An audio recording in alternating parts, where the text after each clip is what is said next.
KJ Wright from the Seattle Seahawks, and you're watching NorbCam. This is Walter Jones, Pro Football Hall of Famer, top 100. Tyler Lockett from the Seattle Seahawks. DK Metcalf from Dave Burleson, you're watching NorbCam. NorbCam. You're watching NorbCam. What's up, everybody? This is NorbCam coming at you with another Bleacher Report live stream. Talking today about the Seahawks wrapping up mandatory minicamp and now getting ready for this long break before they start the season with training camp in late July and then preseason, and then next thing you know, it's football season. So we're going to talk a little bit about what this offseason minicamp looked like, how the Seahawks look going into this break, and some of the expectations I personally have looking at this team moving forward, and the good, the bad, the ugly, and what we can expect from this team here in 2024. If you haven't yet already, I'd love it if you would subscribe to me and follow me here on Bleacher Report, as well as on my regular social media streams like on YouTube, Twitter, Instagram, TikTok, and of course on Facebook as well. So glad you're joining me here today to talk a little bit about this interesting training camp that we've had. Let's just jump right into it. First of all, the camp actually seems to have been going pretty well because Coach Macdonald decided to end the minicamp one day early, canceling the final day of what would have been practice yesterday, giving the players a day off and an early start to their long break about 6 weeks before they start the big training camp in late July. His reasons for that is that he felt that the team has actually gotten most of what they wanted installed as far as the offense and the defensive playbooks. He felt like they were ahead of the game, like the flow and the just the way that the tempo of the practices were going, and he felt like they didn't need to spend any more time building that up. Felt pretty good about where they were at. So that's a positive sign.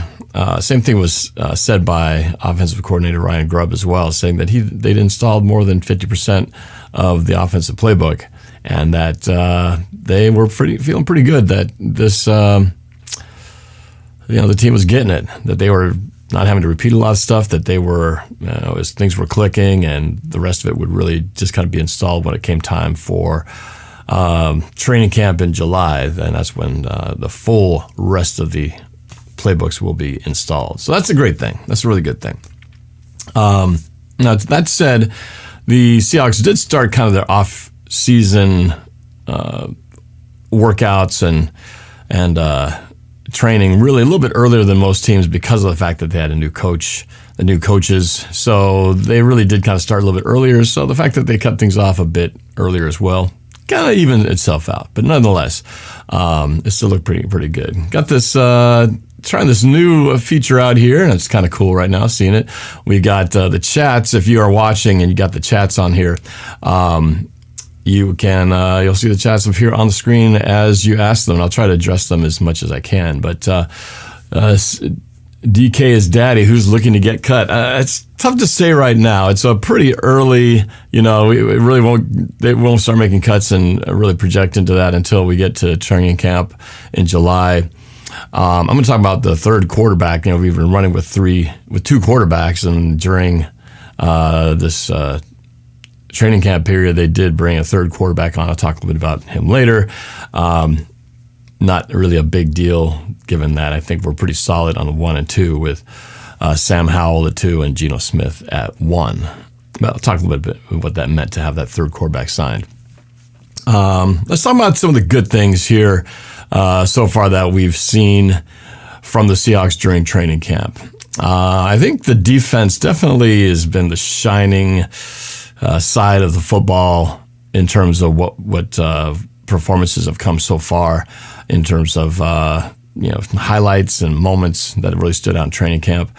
The first thing I'd say is what's kind of exciting. Again, this is where, while we can't really see how the team performs because no one's wearing pads, you can't tackle, you can't hit. Really, it's just more of them learning the schemes. And you can kind of see how some of that schemes is going to be utilized down the line. And one of them is they're really starting to, especially on the defensive side of the football, a lot of players on that defensive line are going to be used in a little bit different, a little bit more elaborate ways, and not just straightforward where they might normally play. For example, Draymond Jones, who finally showed up for minicamp, they're showing him lining up not just up on center to pass rush, but sometimes standing up in an outside linebacker role on the outside, kind of in the defensive end position. They'll move him inside a defensive tackle.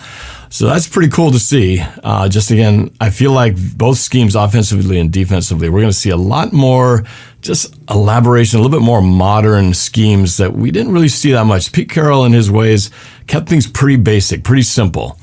And it worked for a good chunk of the years, especially in the early years. But as the game has evolved, we see that with the Rams, we see that with the 49ers.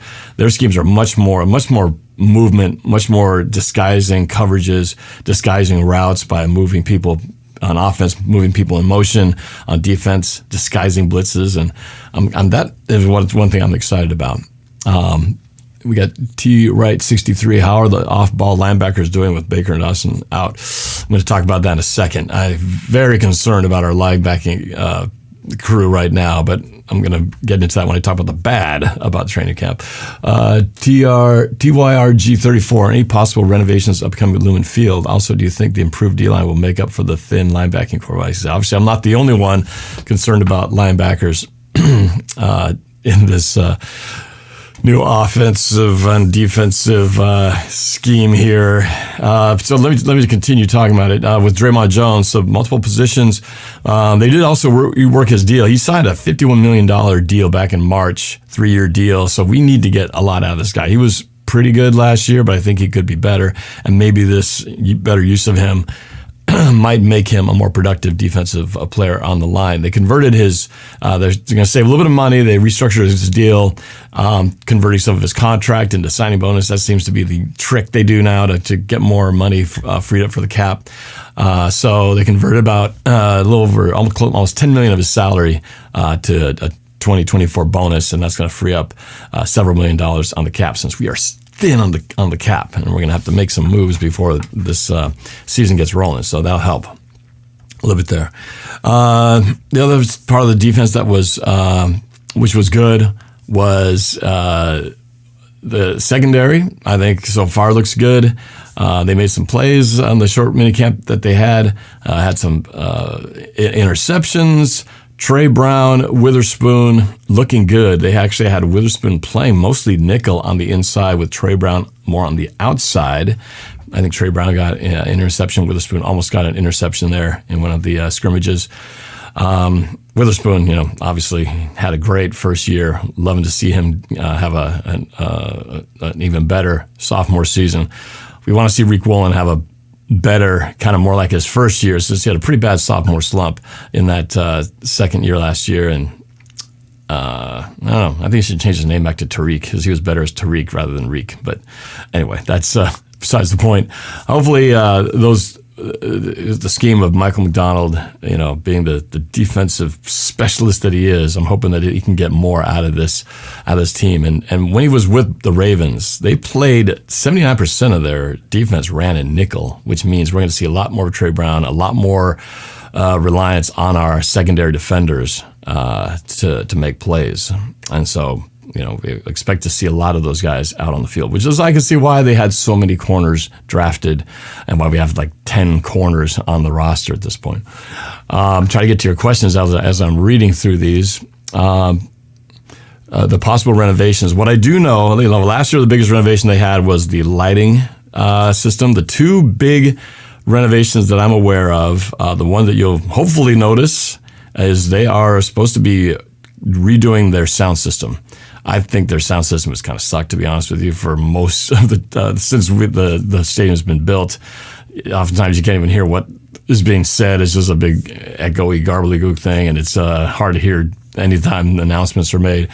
But supposedly, whole new system. And if it's as good as the lighting renovations they did, that should make a pretty immediate impact, at least when you're in there in the stadium listening. And it's different at least when lighting, you can see it on TV as well as in the stadium. But when you're in the stadium, like I get to go to every game, the sound system, that should hopefully make a big impact. How's Bobo looking? Bobo's Bobo, man. He's good. I think he was underutilized last year. I am cautiously optimistic that they're going to use him more because I think he is a asset that needs to be exploited.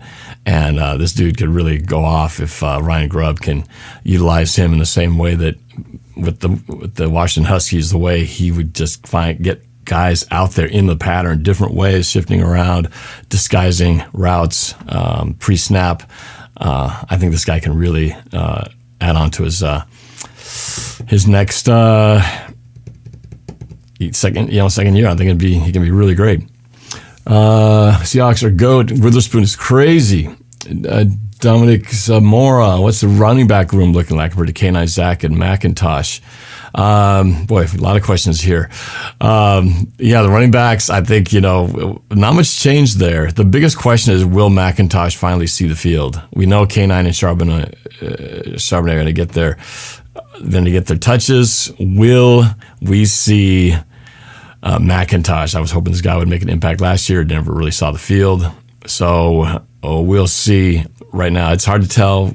It hasn't really been much noted as far as his participation. Still been the 1 and 2 mostly. Quarterbacks. All right, so let's talk a bit about the quarterback room. So we know it's going to be Geno.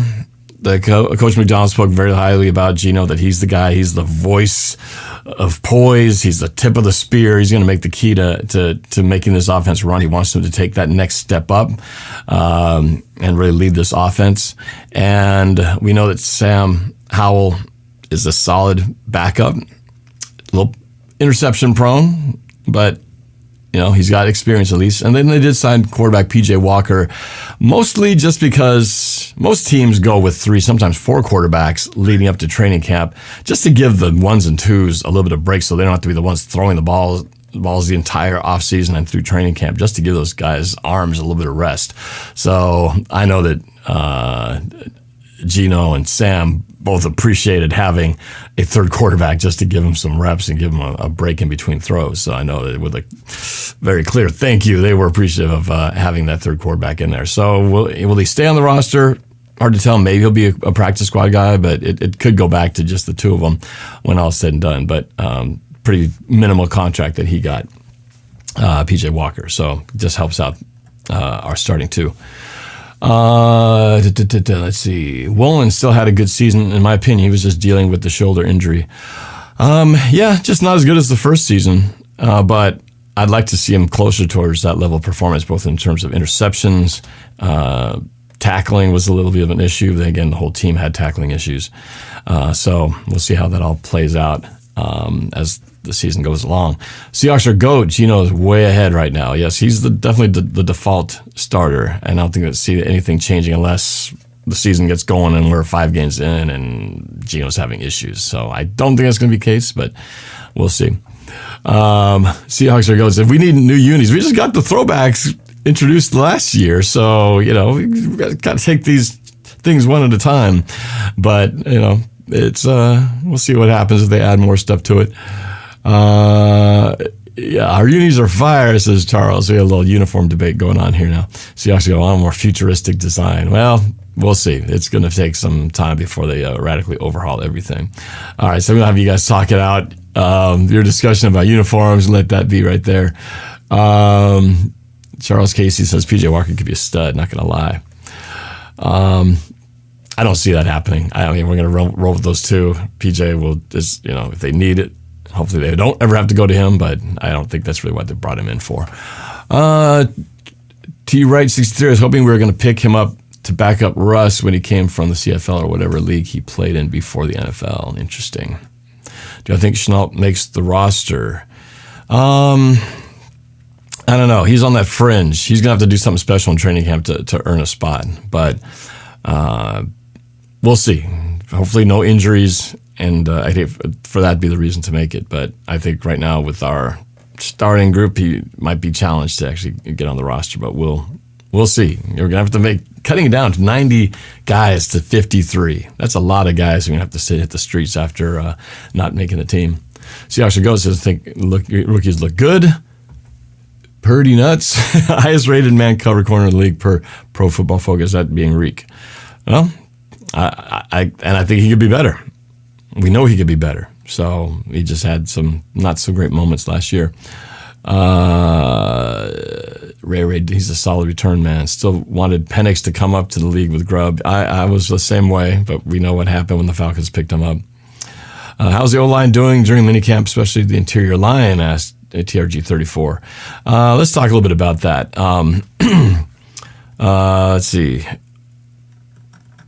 Well, I'm going to talk about a few of the bad, and I'll get into the offensive line. So, some of the bad, I mentioned about how the defense got some interceptions. So, Gino and Sam threw a few during their mock scrimmage, and a lot of that was a weather factor. We had some very strong winds. It was beautiful weather, but strong winds coming off of Lake Washington. If you don't know, the Seahawks training facility is right off of Lake Washington on the east side, not far from my house, about 15 minutes from here. And they get some breeze coming in off that water, and it was up to 30-mile-an-hour winds. So the ball was kind of, not exactly zipping in there. It was definitely getting wreaked havoc there, and I think that had some effect on why some of those balls were getting picked off. But so I'm not going to wade too much into that. But it's good. It's good for the secondary. As far as my biggest concern, and you guys brought it up here, is the linebackers. I mean, we lost Jordan Brooks, we lost Bobby Wagner last year, right? We knew replacing those guys was going to be paramount. So they picked up Tyrell Dotson from the Bills and Jerome Baker from the Dolphins. I thought, okay, cool. 1-year deals. These guys look pretty good. But then they've both been injured. They haven't been, they've been there to kind of, walk through things and there to learn, but they really aren't going to hit the field until training camp in July. That's a little concerning for two of what I think is some of the most important positions on the field that we had big holes to fill, and they won't be able to get going until 15 days before preseason. So I'm sure they can catch up to it, but it's a little concerning that both of them have been out because of Baker with a wrist injury and some lower body injuries, and then Dotson with an undisclosed injury. Dotson was most likely going to take Bobby's place as the play caller. So right now we've got John Radigan is the starting Bobby Wagner replacement, and Patrick O'Connell as the other linebacker on the inside. Those are two names I never thought I would be saying as starting linebackers, but that's just for now. That will obviously change come training camp. So that's a big concern. That's a big concern. We did have Tyrese Knight, our rookie pickup that we got in the draft, doing a little bit outside linebacker work, might play a little bit inside, but again, he is more of a depth piece at this point. So we'll see what happens. Definitely want to keep your eye on the linebacking situation when training camp resumes in July. The big concern, Abe Lucas, our right tackle, has been dealing with a knee issue, had off-season knee surgery after the season was done. So it's been George Fant taking his spot for the time being. So we'll see how that all plays out in terms of the right tackle. A little concerning because we thought we had our tackles all set, and now this injury, hopefully not something that's chronic. Also, Anthony Bradford came to minicamp, so right now it looks like he is at right guard with Christian Haynes playing second behind him. That might change. I'm hoping that Christian Haynes will compete for that job and eventually take over that first position. But obviously, as a rookie, he's got to earn it. So, that's your, starting team right there is going to be, Oluwatimi at center, right guard, Bradford. What's his name? The guy from the Rams, probably. At left guard, and then Charles Cross at left tackle, and then right tackle for right now is George Fant. So downgrade from last year's offensive line?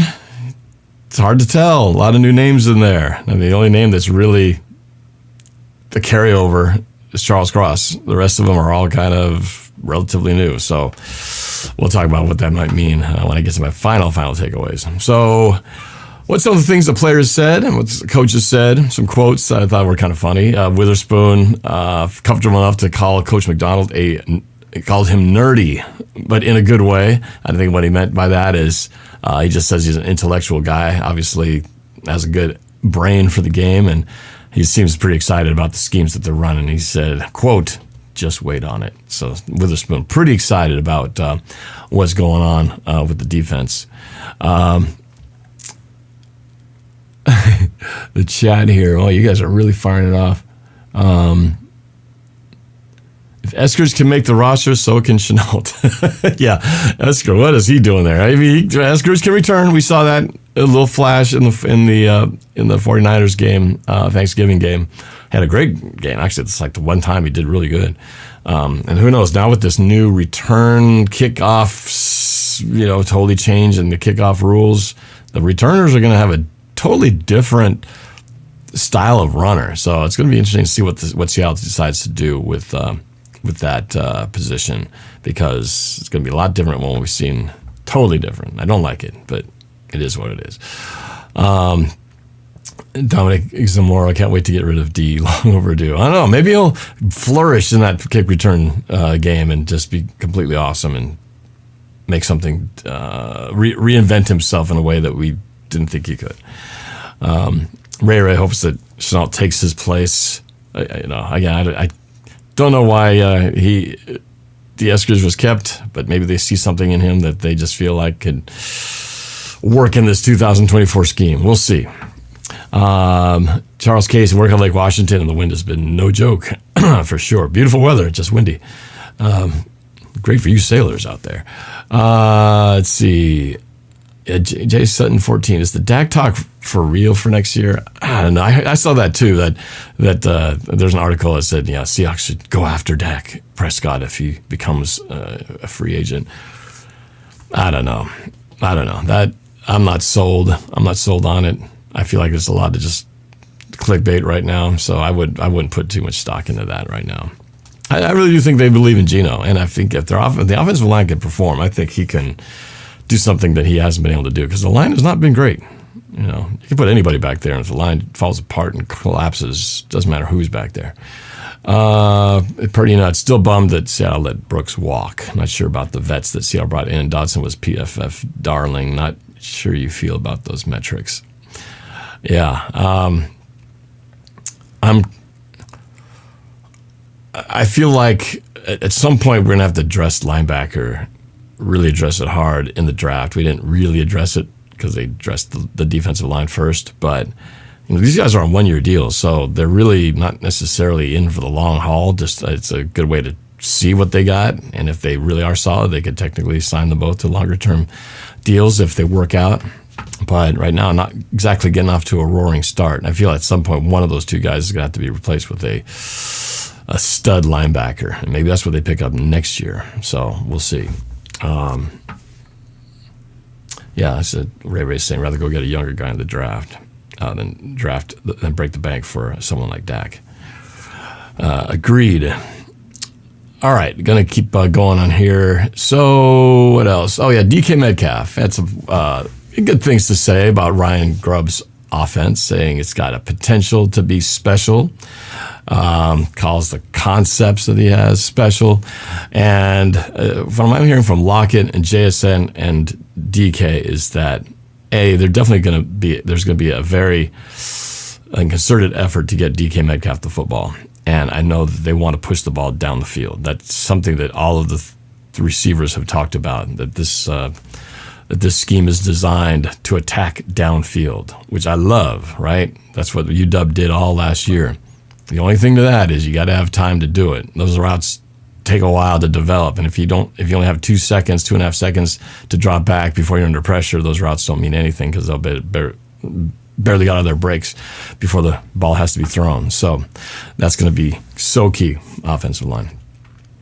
And DK Metcalf also talked about, I have 5 minutes, I got to speed this up. DK Metcalf talked about how he appreciated Pete Carroll and still talks to him and is grateful for the fact that he was given a chance to play with the Seahawks, even after a doctor said he wouldn't play football again, like a month before he got drafted. So, okay, quick wrap up here.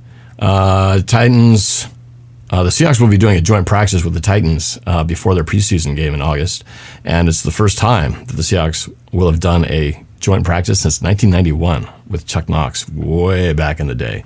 So this is kind of breaking ground, but a lot of it is because some of the coaches on that Titans staff worked with Macdonald back in the Ravens. So I think there's some familiarity there too.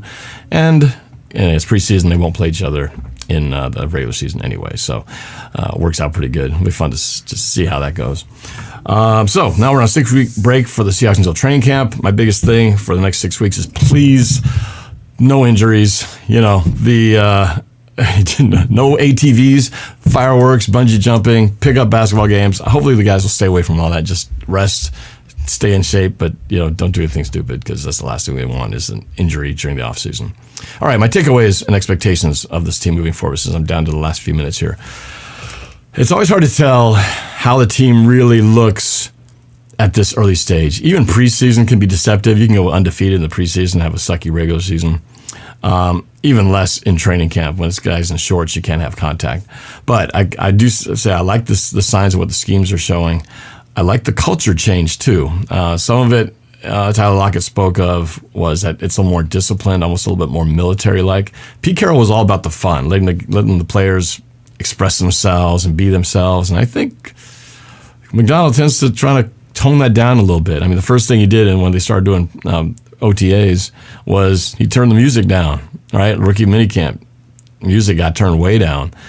And you might say, oh, a party pooper. But really, it's like, well, with the music down, you can hear the coaching better. You can hear coaches across the field. And I kind of compare it. Maybe it's just an old guy like myself. But, like when my kids are studying, they have the music turned on. I'm like, are you sure you can really learn here while you're got the music cranked up? Because I don't know about you, but for me, if I'm working on something I really need to concentrate, I got to turn the noise off. But if I'm working on something where my brain's like not really that into it, I can crank up the music or put a movie on, and I could be all right. But I think here, since there's a lot of learning, they had to learn whole new playbooks. This is brand new terminology, new schemes. There's a lot of learning. It's not like walking in and going, oh, yeah, I know this. Totally different. So there's a lot of learning going on. So I think that's a lot of the reason why I turned down the entertainment and up the learning environment a little bit. I like that. Going into this season, the odds in Vegas, they have the Seahawks at 7.5 wins. That's the over-under for wins this year, which is not very good, right? Below 500, we have a pretty bad record. On initial look at the schedule, I said 10-7, and I was being quite optimistic at that. But I don't think out of the realm of possibility if they can steal a win or two and maybe get one, like against the Rams and things like that. So, instead of getting swept, can't let that happen. So 10-7, but I'm going to have my official prediction when I do my music prediction video before the season starts in early September. All right, so as I'm wrapping up here, keys to success. To me, there's 3 keys that will determine whether this team could be 10-7 or better, or if they really will be stuck at 7.5 wins. The first one, as I talked to ad nauseum, the offensive line. I believe the scheme will be good offensively, but will they have the time? Again, it's that whole thing that is it the X's and O's or the Jimmies and the Joes? And we have a lot of questionable unknown Joes out there right now in the offensive line that we won't really know how well they gel until we see them on the field together. And that may not be till like preseason game number 3 or the regular season, depending on how they decide to rest guys. Hopefully they'll give these guys some time to play because they're going to need it, given that at center, guards, and potentially right tackle is going to be an all-new combination of guys. So that's number 1. I think the rest of the offense looks great. The offensive line is the biggest and most important question mark, I think, potentially on this whole team. Number 2, I said earlier as well, the linebackers, right? You lose Bobby Wagner, Jordan Brooks, and replace them with Tyrell Dodson and Jerome Baker, and they're both not on the field. So hopefully when those guys do come back, I'm not expecting him to be Bobby Wagner Hall of Fame level per se, but there's a lot to like about these guys. Quick, young, they got good coverage speed, something that Bobby lost a step in, and the numbers tell us that they should be pretty good. The injury thing is very concerning, but hopefully they're just playing it safe, and by the time they come back in late July, they'll be their normal selves and be able to do what they do. So, but that's going to be important, especially in a team that was the worst defense one of the worst defenses in the NFL. Finally, tackling. Probably the biggest wart on the Seahawks team last year. Their defense was terrible, really, because of a lot of things, but tackling was awful. It was atrocious. One of the best tackling teams 10 years ago, and now was one of the worst. And you don't see this because they don't really tackle in practice anymore. They don't do it, definitely not during training camp. And during scrimmages and during training camp, there's minimal contact. So how are they going to get better tackling? That remains to be seen. So I'm hoping with the new D coordinator coming in here that whatever they do, there's an emphasis on tackling well. Forget about the big hits, the big Hollywood highlight hits. Just take the guy down, wrap him up, and take him to the ground. We do that, and I feel like this defense is going to improve, twofold just by being able to tackle better. But we won't see that until they actually take the field. So that's going to not really be seen until well into preseason and probably in the regular season. All right, pretty much reached the end of my stream here. Let me see any other little gems in the chat here. Jay Sutton says something needs to happen at quarterback. Ray thinks I think we start Lakin instead, and that's what I was saying. I think we do start Lakin at probably at left guard. So let's see what happens there. Ray 3, I agree, but I'd rather go get a younger guy in the draft. Oh, you talked about that already. It only takes one offseason to this is from Kyle Kowalis. It only takes one season to transform an O-line, especially when your offense is running a completely different scheme. And true, we got a whole new offensive line coach, offensive coordinator. So yeah, I'm optimistic that we're going to have something very fun to watch on offense and finally tap into the potential that DK has, that Geno has, and that our running backs have, and our tight ends. I feel like we just haven't utilized them to the best of their ability. Like, there's something missing, and I'm thinking that this maybe will be the crew that unlocks the key to that. Re-sign Jamal and bulk him up to 15 pounds, LOL. Yeah, I think we may be done with the Jamal Adams scenario here. Injury thing, too much to deal with. Pretty nuts. The blocking scheme change should open up running lanes, and Seattle can finally utilize that talented 1-2 punch of Walker and Charbonnet. Yes, I want to see that. I want to see those guys on the field together like the whole season. And if one of them has to go down, let's see, McIntosh come in here, Kenny McIntosh, and be the third punch to it. All right, and TYRG34 says they should win the first 2 games, hopefully. I agree. That would be pretty amazing. And we'll see what happens. But there we go. That is it. Thanks for watching. I appreciate you guys spending a little bit of your time today to join me on this Bleacher Report live stream. Again, feel free to follow me here as well as on my other social channels on YouTube, Instagram, TikTok, X, and on Facebook as well under NorbCam. That's it. I don't know how many more streams because we're going to be in the quiet period for the next 6 weeks. So might be quiet on the Bleacher Report front, but I'll be definitely posting a lot of material on my social channels. So please check me out over there. And until next time, talk to y'all later, and go Hawks.